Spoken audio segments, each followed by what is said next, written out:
میلاد کے بارے میں قرآن و سنت کی روشنی میں رہنمائی فرمائیں۔ اب سوال دو ہو گئے نا، ایک تو میلاد اور ایک قرآن و سنت۔ قرآن و سنت میں تو وہی بات آ سکتی ہے جو اس وقت ہوتی ہوگی، تو یہ تو اس وقت تھی نہیں، تو اس کے بارے میں قرآن و سنت میں کیا بات آئے گی؟ سنیے چند باتیں۔ رسول اللہ صلی اللہ علیہ وسلم نے فرمایا ترکت فیکم امرین لن تضلوا ما تمسکتم بہما کتاب اللہ و سنت رسولہ، لوگوں میں تمہارے اندر دو چیزیں چھوڑ کے جا رہا ہوں، جب تک ان کو مضبوطی سے تھامے رکھو گے تم گمراہ نہیں ہوگے۔ قرآن کی کسی آیت میں بھی اس کا تذکرہ نہیں، جملہ کتب حدیث میں اس کا تذکرہ نہیں۔ جب یہ اللہ کے رسول کو حکم نہیں ہوا، آپ کی زندگی کتنی خوبصورت اور پیاری زندگی تھی، آپ صلی اللہ علیہ وسلم نے بھی اپنا برتھ ڈے اور ولادت نہیں منائی، بلکہ اس دن روزہ رکھا ہے۔ پیر کا روزہ کیوں رکھتے؟ فرمایا میں اس دن پیدا ہوا، مجھے اس دن مبعوث کیا گیا۔ تو رسول اللہ صلی اللہ علیہ وسلم تو خوشی کے موقع کو کس طرح گزار رہے ہیں؟ روزہ رکھ کے، بلکہ کان اذا اتاہ امر یسر بہ خر ساجدا للہ، جب بھی آپ کو کبھی خوشی ملتی تو آپ فوراً سجدہ ریز ہو جاتے، یہ ہے خوشی کا اظہار۔ اور ویسے بھی حدیث کے الفاظ ہیں ان افضل الہدی ہدی محمد صلی اللہ علیہ وسلم، سب سے بہترین طریقہ رسول اللہ صلی اللہ علیہ وسلم کا ہے۔ اگر یہ برتھ ڈے منانا، یہ برتھ ڈے کا کیک، اور آج کل میلاد اس کا نام بن گیا اور نہ جانے کون کون سی چیزیں آ گئیں، یہ جائز ہوتی تو سب سے زیادہ محبت اللہ کے رسول کو خدیجہ رضی اللہ تعالیٰ عنہ سے تھی، ان کا بھی بنانا چاہیے تھا نا۔ اور صحابہ کی جو محبت اللہ کے رسول کے لیے تھی، جو وضو کا پانی نیچے گرنے نہیں دیتے تھے، بلکہ فوراً اپنے چہرے پہ لگا لیتے، اپنے جسم پہ لگا لیتے۔ صحیح بخاری کی روایت اتفاق سے آج ہی ہم پڑھ رہے تھے کہ صحابی کہتے ایک بال اللہ کے رسول صلی اللہ علیہ وسلم کا ان کے پاس آئے گا، کہا اگر مجھے پوری دنیا بھی دے دو نا تو میں یہ بال نہیں دوں گا۔ اتنی محبت الفت کرنے والے کیا کسی صحابی نے یہ کام کیا؟ سوچئے ابو بکر صدیق رضی اللہ تعالیٰ عنہ، ان سے بڑھ کے دنیا میں کون ہو سکتا ہے جو اللہ کے رسول سے محبت کرتا ہو؟ ان کی زندگی میں علم کے بعد 2 سال 3 مہینے 10 دن آپ کی خلافت ہے۔ 2 مرتبہ تو یہ وقت آیا ہوگا نا، بولے کیا انہوں نے ایسی میلاد منائی؟ پھر ان کے بعد عمر رضی اللہ تعالیٰ عنہ آئے، عمر رضی اللہ تعالیٰ عنہ نے 10 سال 6 مہینے 10 دن حکومت کی، اور 10ویں دن کی فجر کو ہی ان کو حملہ ہوا اور وہ شہید ہوئے۔ 10 مرتبہ تو یہ دن آیا ہوگا نا، لیکن کیا انہوں نے ایسا کیا؟ یہ کون ہے؟ داماد اللہ کے رسول صلی اللہ علیہ وسلم، داماد ہیں عمر رضی اللہ تعالیٰ عنہ کے۔ دیکھیے ان کے بعد عثمان رضی اللہ تعالیٰ عنہ ہے، 12 سال چند دن کم انہوں نے خلافت سنبھالی۔ کتنی مرتبہ یہ دن آیا ہوگا؟ 12 مرتبہ۔ اب وہ ذی الحجہ میں فوت ہوئے ہیں، شہید ہوئے ہیں 18 ذی الحجہ کو۔ 12 مرتبہ یہ دن آیا، لیکن انہوں نے ایسا کام کیا کوئی؟ علی رضی اللہ تعالیٰ عنہ جو اللہ کے رسول صلی اللہ علیہ وسلم کے داماد ہیں، جنہوں نے 4 سال 9 مہینے حکومت کی، 4 مرتبہ تو آیا نا دن، لیکن کیا انہوں نے ایسا کوئی کام کیا؟ کوئی کام نہیں کیا۔ نتیجہ یہ نکلا کہ صحابہ کرام نے جو کام نہیں کیا، اللہ کے رسول نے سکھایا نہیں ہے۔ جو اللہ کے رسول نے سکھایا نہیں ہے وہ دین نہیں ہے، جو صحابہ نے کیا نہیں وہ دین نہیں ہے۔ اس لیے کہنے والے نے سچ کہا ہے، عیدان عند اولی النہى لا ثالث لهما لمن يبغي السلامة في غدی، 2 عیدیں مسلمانوں کی ہیں، جو قیامت کے دن سرخرو ہونا چاہتا ہے ان کی تیسری عید نہیں۔ الفطر والاضحى، ایک عید الفطر ہے، ایک عید الاضحیٰ ہے۔ وکل زیادۃ فیہما خروج عن سبیل محمدی، جو ان 2 عیدوں پر زیادہ کسی عید کا اضافہ کرتا ہے وہ رسول اللہ صلی اللہ علیہ وسلم کے دین پہ اضافہ بھی کرتا ہے اور نکل جاتا ہے۔ دوسری بات، رسول اللہ صلی اللہ علیہ وسلم تو 9 ربیع الاول کو پیدا ہوئے تھے، 12 ربیع الاول کو تو آپ کی وفات ہوئی تھی۔ ایمانداری سے بتائیے، کبھی کوئی وفات پہ بھی خوشی مناتا ہے؟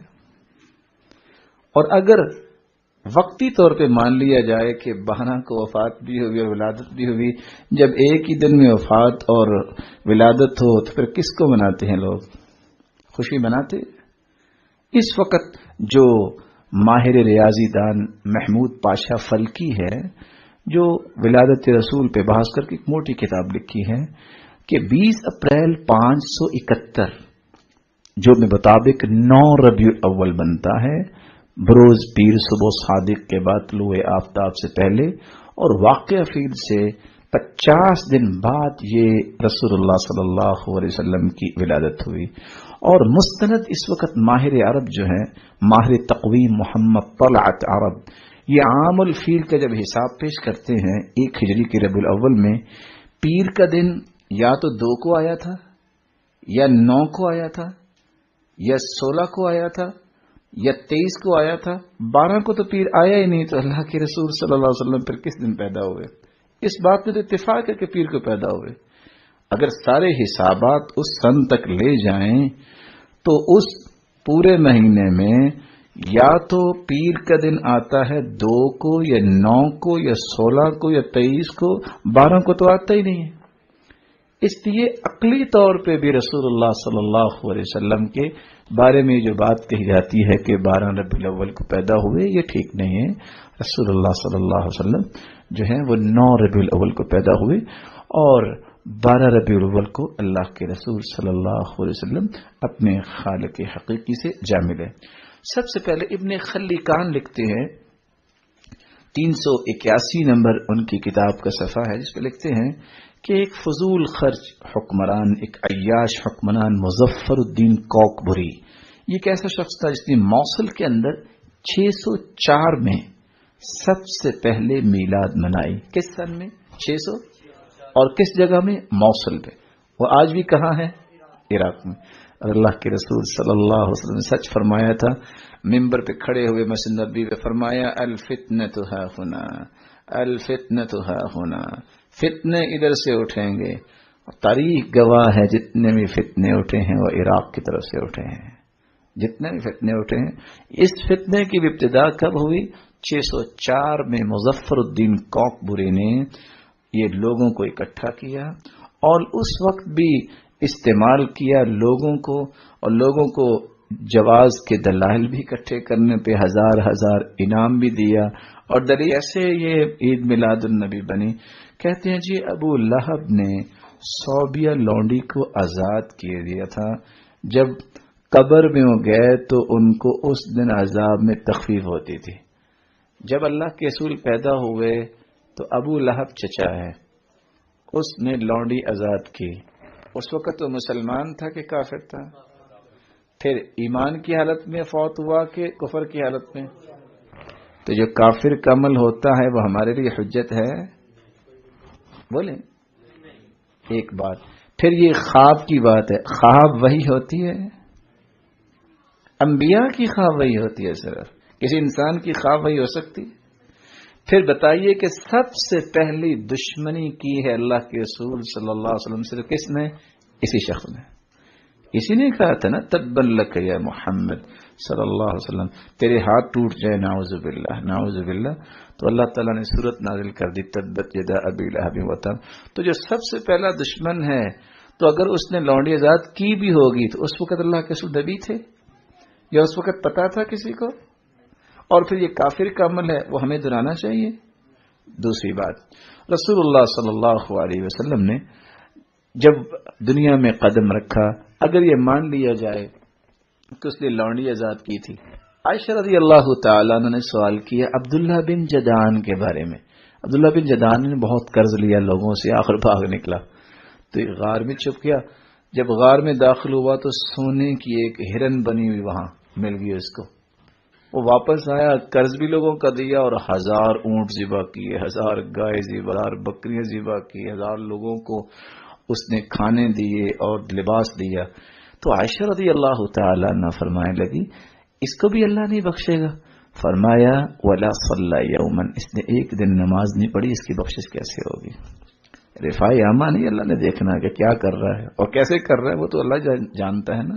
اور فرمایا ولم یقل یوما رب اغفر لی خطیئتی یوم الدین، اس نے ایک دن نہیں کہا کہ اے اللہ مجھے معاف کر دے. اس کے عمل کو اللہ قبول کیسے کریں گے؟ اس لیے کافر کے عمل کو اللہ تعالی قبول نہیں فرماتے. ولا نقیم لهم یوم القیامت وزنا، کافروں کے اعمال کا وزن ہی نہیں کیا جائے گا، ان کو بغیر حساب کے جہنم میں داخل کر دیا جائے گا. تیسری اور آخری بات جو میں کرنا چاہتا ہوں وہ کیا ہے؟ فاطمہ رضی اللہ تعالی عنہا جب رسول اللہ صلی اللہ علیہ وسلم کے وفات کی خبر ملی تو کیا کہتی تھی؟ یا ابتا اجاب ربا دعا، یا ابتا من جنت الفردوس مأواہ الى جبریل ننعا. آج کون ہے جو میری بات پہنچائے؟ جبریل آئے اور یہ بات وہاں پہنچائے. اے میرے ابا جان آپ کہاں چلے گئے؟ 12 ربیع الاول کو جب رسول اللہ صلی اللہ علیہ وسلم دنیا سے چلے گئے، صحابہ کی حالت کیا تھی؟ تصور کر سکتے ہیں کہ عمر جیسے بہادر تلوار لے کے کھڑے ہو کر کہتے ہیں کہ نہیں، اللہ کے رسول فوت نہیں ہوئے، جو کہے گا میں گردن اتار دوں گا. ابو بکر صدیق رضی اللہ تعالیٰ عنہ آئے، انہیں آ کے کپڑا اٹھایا اور فرمایا طبت حیا و میتا، اے اللہ کے پیارے پیغمبر آپ زندہ بھی پاکیزہ تھے، اب بھی آپ پاکیزہ ہیں. اور اعلان کر دیا من کان یعبد محمدا فإن محمدا قد مات ومن کان یعبد اللہ فإنہ حی لا یموت. جو تو اللہ کے رسول کی پوجا کرتا تھا آج وہ اللہ کے پاس چلے گئے ہیں، اور جو اللہ کی عبادت کرتا ہے یقین کر لے اس کا رب زندہ ہے. اور حالت کیا تھی کہ غشی کے دورے پڑ رہے تھے بلال رضی اللہ تعالیٰ عنہ کو. اگر دلائل کی روشنی میں پتہ چل جائے کہ 12 تاریخ کو آپ کی وفات ہے تو کسی مسلمان کو یہ روا ہے کہ خوشی منائے؟ رسول اللہ صلی اللہ علیہ وسلم کے گھر میں عائشہ رضی اللہ تعالیٰ عنہ نکلی، دیکھا کہ سامنے قرآن پڑھ رہا ہے، قرآن اور جھوم رہا ہے. فرمایا اوف شیطان اخرجو، اس شیطان کو باہر نکالو. اللہ کے رسول جھومنا بھی پسند نہ کریں اور آپ کی ولادت کی خوشیوں میں ڈھول اور یہ تماشے اور کروڑوں روپے کے اخراجات. کاش یہ اپنے رشتہ داروں پہ خرچ کرتے، کاش یہ فقیروں پہ خرچ کرتے، کاش یہ مسکینوں کو دیتے، کاش یہ ضرورت مند کی ضرورت پوری کرتے، مقروض لوگوں کے قرض اتارتے، کاش یہ اپنے بچوں پہ بھی خرچ کرتے، وہ بھی صدقہ لکھا جاتا. یہ فضول خرچی اللہ تعالیٰ نے اسے تو روکا. ان المبذرین کانوا اخوان الشیاطین. کیا پوری تاریخ میں جو قرآن اور حدیث کی تاریخ ہے کسی موقع پہ اللہ کے رسول نے جھنڈیاں لگوائیں یا اس طرح کا پہلو کسی صحابی نے پیش کیا اچھلنے کودنے کا؟ یہ مزاج ہی نہیں اسلام کا، یہ تو مغرب کا مزاج ہے. مزاج اسلام کیا ہے؟ کان اذا اتاہ امر یسر به خر ساجدا للہ. جب بھی کسی کو خوشی ملتی وہ سجدے میں گر جاتا. وہ جھومتے نہیں تھے، وہ اچھلتے کودتے نعوذ باللہ اس طرح رقص نہیں کرتے تھے، وہ تو اللہ کے سامنے گرتے تھے اور ساتھ کہتے الحمدللہ الذی بنعمتہ تتم الصالحات. اللہ تیری ہی رحمت سے ہی یہ نعمت ہمیں میسر آئی. تو اگر ہمیں اللہ کے رسول سے سچی محبت ہے تو سچی محبت کا کیا انداز ہونا چاہیے؟ جو اللہ کے رسول نے کیا ہم وہ کریں گے، جو صحابہ نے کیا ہم وہ کریں گے. اللہ کے رسول صلی اللہ علیہ وسلم نے کیا کیا؟ پیر کا روزہ رکھا اور جمعرات کا روزہ رکھا. کیوں پیر کا جمعرات کا روزہ رکھا؟ کیونکہ پیر کو اور جمعرات کو اعمال پیش ہوتے ہیں. فرمایا جب اعمال پیش ہوں تو میں روزے کی حالت میں ہوں، میں اس دن پیدا ہوا، مجھے مبعوث کیا گیا. یہ سچی محبت ہے. اصل محبت اطاعت ہے. اصل محبت جھوٹے دعوے نہیں ہیں کہ میں بہت محب ہوں اور میں یہ کر رہا ہوں. اور چھوٹی سی بات یہ ہے، اگر کوئی عقل مند جس کو اللہ تعالیٰ نے عقل سلامت رکھی ہے، جس طرح آج ہو رہا ہے، ایمانداری سے بتائیے اگر ایک لمحے کے لیے سوچیں اس سے بڑا جھوٹ دنیا میں کوئی ہے کہ انسان لاکھوں روپے لگاتا اور پھر کہتا ہے کہ آ گئے. کہاں آ گئے؟ یہ رسول اللہ صلی اللہ علیہ وسلم کی توہین نہیں؟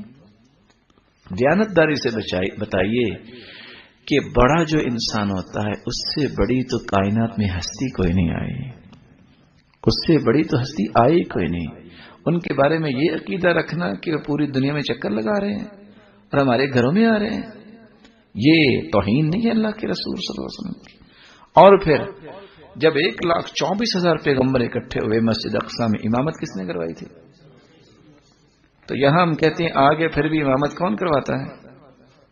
سوچئے، اس لیے اللہ سے ڈرنا چاہیے کہ میں کوئی ایسی بات نہ کر دوں جس سے میرا رب ناراض ہو جائے۔ بعض نہ وہ ہوتے تو مسائل عام سے، لیکن سبق مل جاتا ہے۔ وہ پچھلے 2 سال پہلے ڈیرہ غازی خان کی طرف انہوں نے ایک اچھی سی چیئر بنائی اور سب لوگوں کو کہا جی آج آمد رسول ہے صلی اللہ علیہ وسلم، اللہ ہمیں ایسے عقیدے سے بچائے۔ تو ایک شخص کو پتہ نہیں اللہ نے ہدایت دی ہوئی تھی، وہ پاس کھڑا تھا، تو جب انہوں نے کہا جی آگے، تو سارے کھڑے ہو گئے، ابھی سارے کھڑے ہو گئے۔ تو چند لمحات نہیں گزرے تو چیئر پہ وہ مولانا صاحب بیٹھ گئے، وہ 2 قدم اس نے آگے بڑھا، اس نے ایک لگائی، لڑائی ہو گئی۔ ایسا جو صاحب آئے، کہتے کیا مسئلہ؟ کہتا جی کتنا بدتمیز انسان ہے، پیدل مدینے سے چل کے آئے اللہ کے رسول صلی اللہ علیہ وسلم، تو یہ خود کرسی پہ بیٹھ گیا، ان کو واپس جانا پڑا ہے۔ اس کو سمجھ آ گئی کیا کہہ رہا ہے۔ اتنا یہ بدبخت انسان ہے کہ جو انبیاء کے پاس جائے تو امامت کرو، اس نے نماز بھی خود پڑھائی اور کرسی پہ بھی خود بیٹھا ہے۔ وہ ایسا جو صاحب سمجھ گئے کہ یہ کہنا کیا جا رہا ہے، یہ جھوٹ ہے۔ جو دنیا سے چلا جائے وہ واپس نہیں آتا۔ سوچئے رسول اللہ صلی اللہ علیہ وسلم کے بعد عمر رضی اللہ تعالیٰ عنہ شہید ہوئے، عثمان رضی اللہ تعالیٰ عنہ شہید ہوئے، علی رضی اللہ تعالیٰ عنہ۔ آپ صلی اللہ علیہ وسلم کی محبت ان تینوں سے زیادہ تھی کہ ہم سے زیادہ ہے، بولیے۔ لیکن کسی حدیث میں آیا کہ وہ آئے، یہ تصور رکھنا ہی بہت بڑا گناہ ہے۔ اس لیے وہ اللہ کی رحمتوں میں ہے۔ اللہ رب العزت ہمیں ان کی سچی محبت نصیب فرمائے، اور سچی محبت ان کی اطاعت میں ہے۔ جو کچھ انہوں نے فرما دیا اس کو قبول کرنے میں ہے، جس سے منع کر دیا اس سے رک جانے میں ہے۔ اللہ رب العزت ہمیں اپنے محبوب کی قیامت کے دن رفاقت نصیب فرمائے اور اپنے دیدار کا مستحق بنائے۔ وآخر دعوانا الحمدللہ۔